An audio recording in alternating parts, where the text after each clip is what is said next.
Faly miarabanao amin'ny anaran'i Jesosy Kristy tompony tenako ary manorika anao amin'ny fanerona masina ihany koa. Tonga amin'ny fotoana izay andraisantsika ny vatsim-panahy indray tsika. Androany moa tsika dia hijery manokana ny momba ny batisa araka izay voalaza ato anatin'ny Baiboly. Fanontaniana miverimberina matetika ny hoe nahoana no tokony atao batisa ve iza no tokony atao batisa ary amarintsika amin'ny Baiboly izay voalaza zay mety ho valiny izay fanontaniana izay. Fa mialohan'izay dia andaontsika hiaraka hivavaka. Raha malala anay io, raha anay amin'ny anaran'i Jesosy Kristy tompo. Misaotra anao izay satria mbola namenao izao fotoana izao indray, mbola ahafahanay manao izao fizarana izao. Tompo ho an'izay rehetra andre ny hafatrao.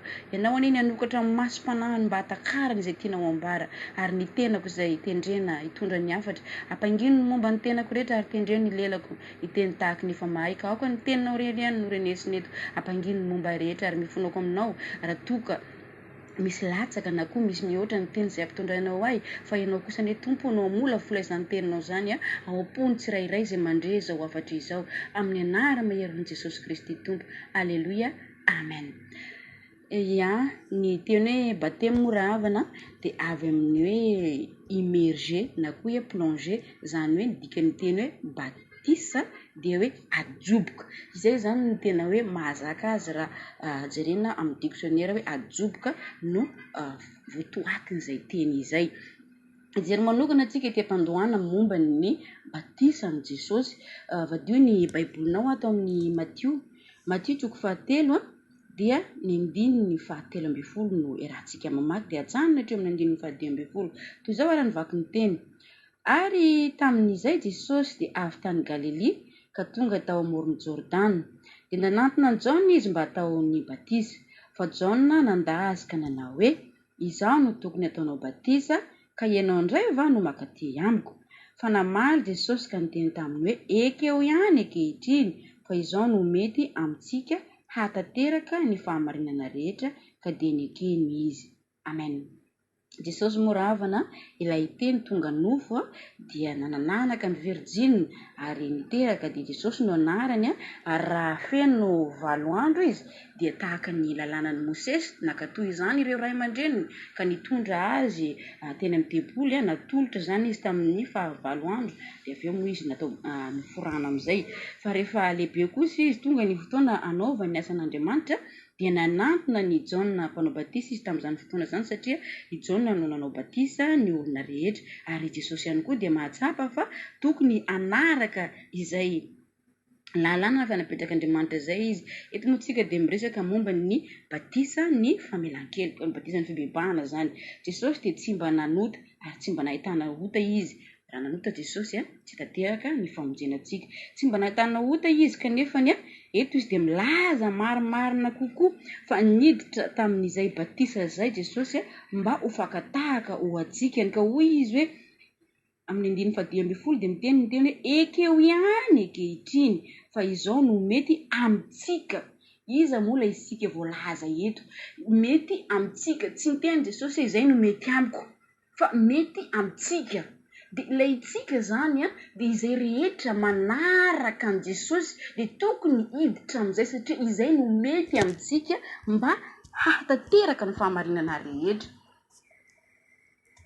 Averiko ihany ilay itsika voalazan'i Jesosy tsy niteny izy tamin'ny Jaona hoe izao no mety amiko sy aminao na izay no mety amiko fa izao no mety amintsika. Itsika kristianina rehetra dia tokony ho feheziny izay tafiditra anatin'izay hoe anao batisa satria izay no mety amintsika hahatateraka ny fahamarinana rehetra. Amen. Izay ny momba ny batisan'i Jesosy ary hitantsika ihany koa voalazan'ny tenin'Andriamanitra amin'ny Matthieu eto anatin'ny bokin'ny Matthieu 28 dia ny 9:9 no vakitsika amin'ny anaran'i Jesosy no amakiana ny teny koa mandehana ianareo dia ataovy mpianatra ny firenena rehetra manao batisa azy amin'ny anaran'ny Ray sy ny Zanaka ary ny Fanahy Masina sady mampianatra azy hitandrina izay rehetra nandediko anareo ary indro izao momba anareo mandrakariva ambara-patongava ny fataperan'izao tontolo izao. Amen. koa mandehana ianareo dia ataovy mpianatra ny firenena rehetra ary manao batisa azy amin'ny anaran'iray sy ny zanaka fanahy masina. Zany hoe didy napetraka Jesosy tsy maintsy akatoavina ny fanaovana batisa. Taoriana ny fitsanganan'i Jesosy tamin'ny maty dia raha miseho tamin'ny mpianatra izy dia naniraka ireo mpianatra mba handeha ary ampianatra ny olona rehetra rehefa tafapita ny afatra dia atao batisa ny olona. Teto Jesosy tsy niteny hoe mandehany ianareo dia mampianara olona dia jereo aloha raha ohatra ka tena manaiky izy dia mijanonjanona elaelany enim-bolana vito volana zay vao manao batisa ianareo. Fa raha vao mino ny olona anankiray ampianarina izy mandray ny fampianarana izy dia miditra avy hatrany amin'izay setry ny batisa izay. Tsy miandry enim-bolana fito volana na koa valo volana araka ny fampianarany religion na fombafomba-piangonana zany ny fanaovana batisa. Fa raha vao mino ny olona anankiray mandray le fampianarana izy dia tokony iroso avy hatrany amin'ny fanaovana batisa. Amafisitsika ihany izay lesona zay amin'ny voalaza ny tenin'Andriamanitra Marka 4:40 dia ny andininy 4:40 ihany koa no raisitsika. Izao ny vaky ny teny amin'ny anaran'i Jesosy: izay mino sy atao batisa no vonjeny, fa izay tsy mety mino no elohina. Amen. Zany hoe izay rehetra mino dia atao batisa izy rehefa avy eo dia zay no ovonjeny, fa izay tsy mino kosa dia elohina. Zany hoe rehefa mino ianao dia tsy voaheloka. Mino aloha zany ianao voalohany indrindra torina ny teny filazantsara, torina fahamarinana, torina ny amin'ny Jesosy Kristy Tompo dia mino ilay olona anankiray ary manaiky mandray an' Jesosy Kristy Tompo sy mpamonjy azy izy dia miditra amin'ny fibebahana izy dia eo izy natao batisa. Satria ny teny dia izay tsy mino dia efa voaheloka raha teo. Zany hoe voaheloka izay rehetra tsy mino. Dia eto tsika mandany ny fandaniana mipetraka zany hoe tsy maintsy atao ve ilay batisa. Satria mantsy indraindray tsika manao référence amin'ilay lehilahy izay teo niaraka nombona tamin'ny hazo fijaliana tamin'i Jesosy rehefa nino izy ka niteny manao hoe Jesosy tsarovy rehefa tonga any amin'ny fanjakanao ianao. Dia Jesosy namaly azy moa zany voatona tamin'ny finoany dia niteny manao hoe anio ihany no ionanao amiko amin'ny paradisa. Reto aloha zany dia voalaza mazava tsara fa tsy nisy hoe nampidina tamin'ny hazo fijaliana indray izy dia natao batisa aloha, fa nino izy dia voavonjy avy hatrany. Zany hoe rehefa mino ianao araka ny tenin' Jesosy hoe indro mandondona ka raha misy mihaino ny teniko dia miditra ao am-pony. Zany hoe rehefa mino ianao mandray ny fampianarana mino dia miditra amin'izay fibebahana izay dia indro Jesosy tonga monina ao anatinao.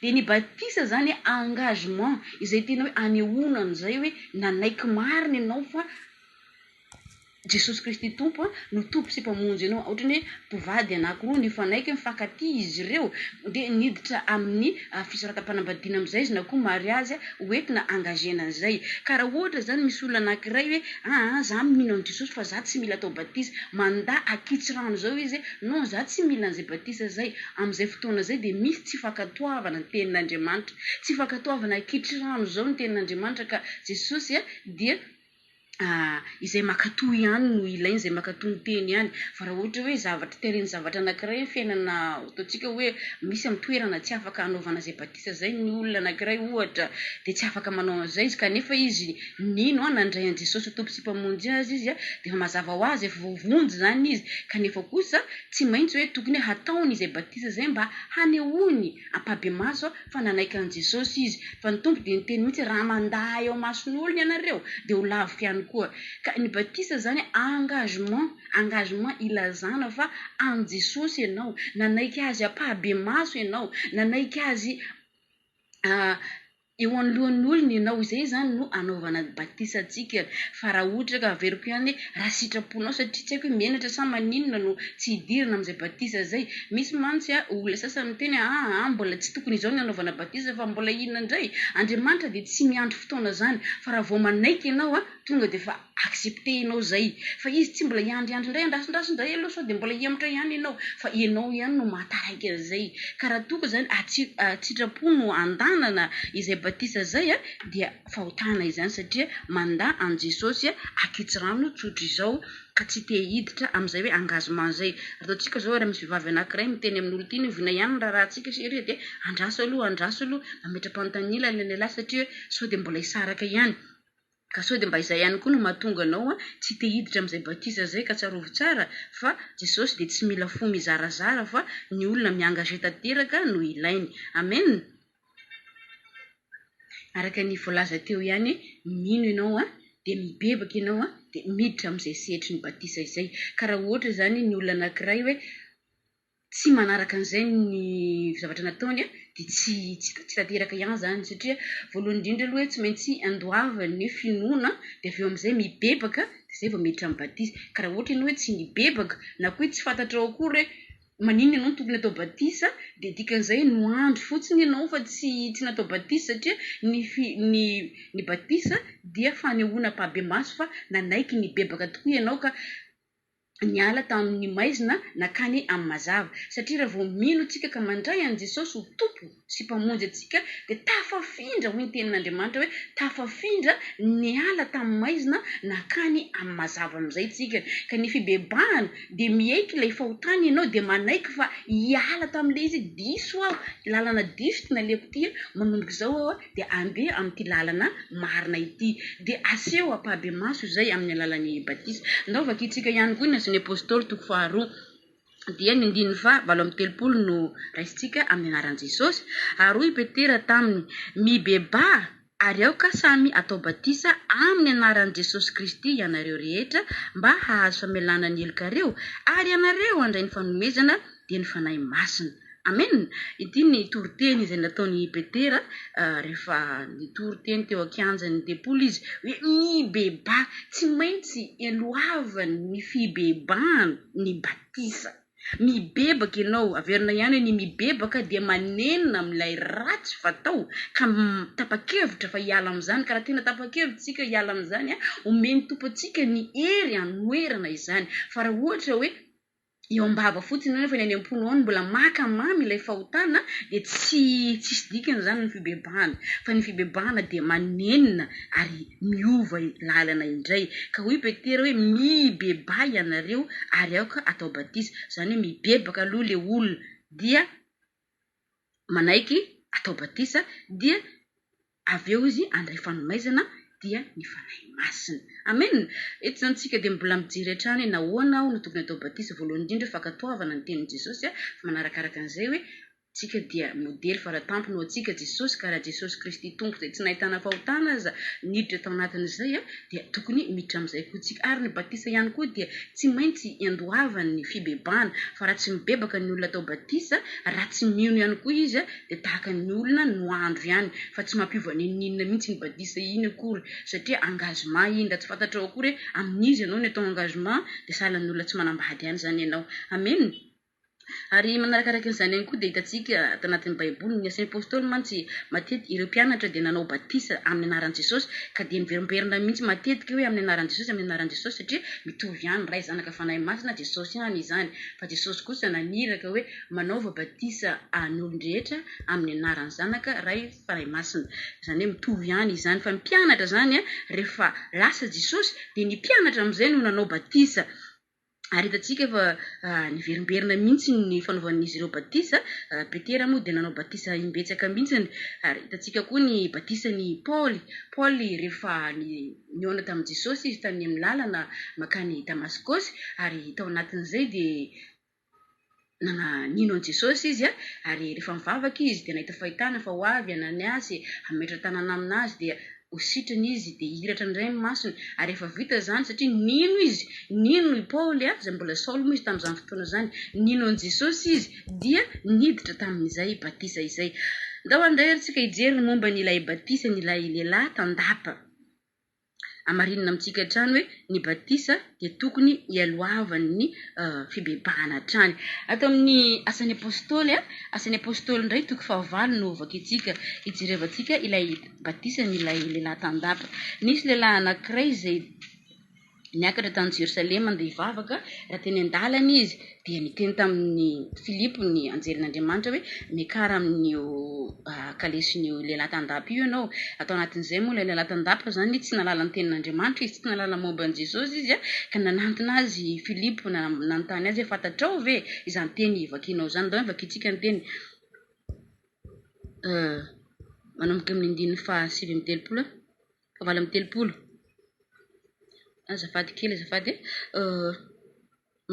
manomboka amin'ny 5:30 no vakitsika ary Filipo ny lobava dia nanomboka teo amin'izany ny soratra masina izay nitory an Jesosy taminy ary raha nandeha teny an-dalana izy dia tonga teo amin'izay nisy rano ary hoy ilay tandapa indro rano ka inona moa no misakanay tsy atao batisa ery ambany ery raha baiboly taratasy no vakianao dia misy 7:30 raisitsika dia hoy Filipo raha mino amin'ny fonao rehetra ianao dia azo atao ihany ary izy namalika nanao hoe mino aho fa Jesosy Kristy no zanak'Andriamanitra 7:30 dia nasaina janona ny kalesy ary izy roa lahy dia Filipo sy ilay tandapa nidina ho amin'ny rano dia nataony ny batisa amen noho ny tsy fahalalany ilay lehilahy tandapa dia mbola tsy niditra tamin'izay batisa zay izy ka rehefa nitory ny teny taminy Filipo araka ilay voalaza teo hoe nilobava Filipo nitory ny momba ny Jesosy Kristy dia hitantsika tsara hoe resy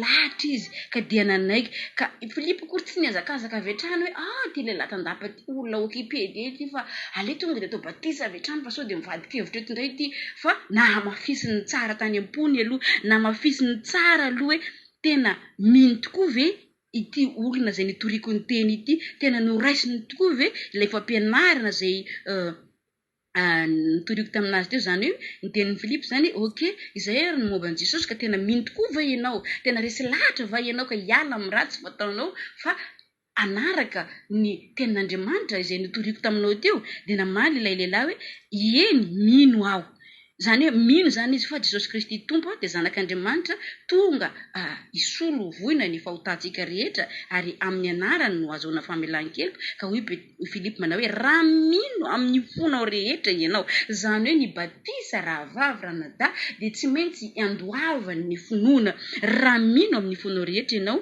dia azo atao ihany ary izy namalika nanao mino ao fa Jesosy Kristy no zanak'Andriamanitra dia niditra tamin'izay batisa zay izy ireo amen mamaly ilay fantanitsika ihany hoe moa ve ny zazakely tokony atao batisa moa ny zazakely voalohany indrindra tsy mahalala an'izay hoe mino zay izy fa roa manarakaraka an'izany tsy hainy ihany koa izany hoe tokony iheky ny fahotako ao ka moa ve ahay atao batisa izy amin'izay fotoana zay mety aminy ve raha atao batisa izy tasika koa ny atao amin'ny asan'ny apôstoly 20 momba ilay lehilahy mpiambina ny fonjana koa penitentiaire moa zany no avataratsika azy rehefa nidina tany am-ponja Paoly sy Silasy dia hitantsika moa tantara afaka vatoinao ny asan'ny apôstoly 20 fa ny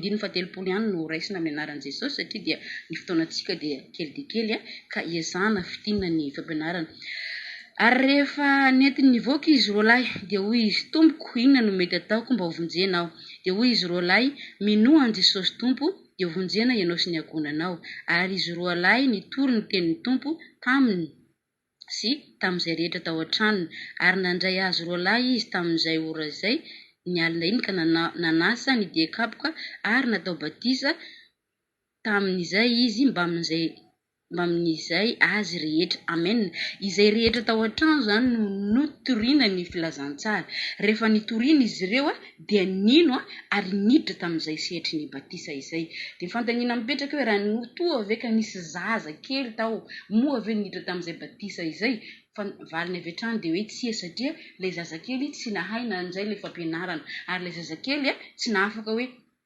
mahafantatra hoe inona ary ny zavatra toriany reto olona reto zany raha miresaka amin'ny zazakely dia ohatrany hoe forme fotsiny ny atao fa ny zazakely zany tsy afaka hitorianao izy Jesosy Kristy tompo maty isolovoinanao izy ilay teny tonga nofo izy ilay voalaza amin'ny mpaminany tsy afantatra an'izany ny ankizy kely ka tsy afaka hiditra amin'izay sehatry ny batisa izay fa ny olon-dehibe izay efa mahalala mandray ny teny fampianarana no afaka mibebaka afaka miova hevitra dia tokony hiditra amin'izay sehatry ny batisa izay ara no teny ny fampizarantsika teto androany inoko sy antenaiko fa hiditra landalina kokoa ianao amaky ny teny izay voasoratra teo satria tsika moa araka ny voalaza hoe kelikely ihany ny fotoana ka tsy dia afaka mivalapatra firy ka dia ny tompony no anampy izay tsy voalaza any ambony tsirairay avy ndao tsika hivavaka misaotranao zay Jesosy Kristy tompony amin'ny fampianarana izay omenao anay isanandro Jesosy aokinao ny anjesy lahatra ny amponay tsirairay avy mba ahafahanay miditra amin'izay sehatry ny batisa zay raha tonga mbola misalasala izay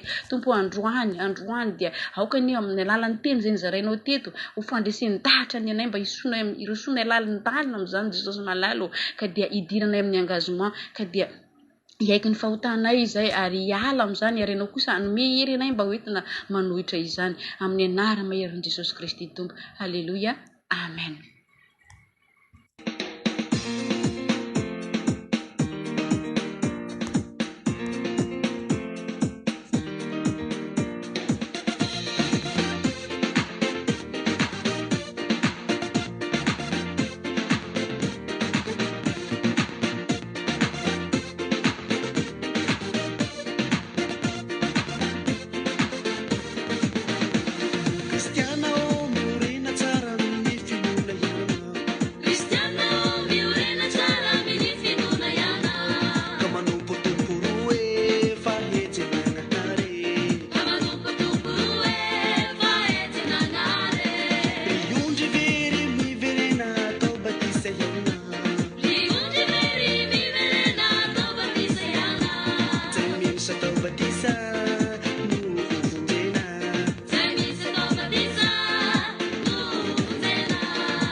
Batisa no vonjeny fa zay tsy mino kosa dia mendrika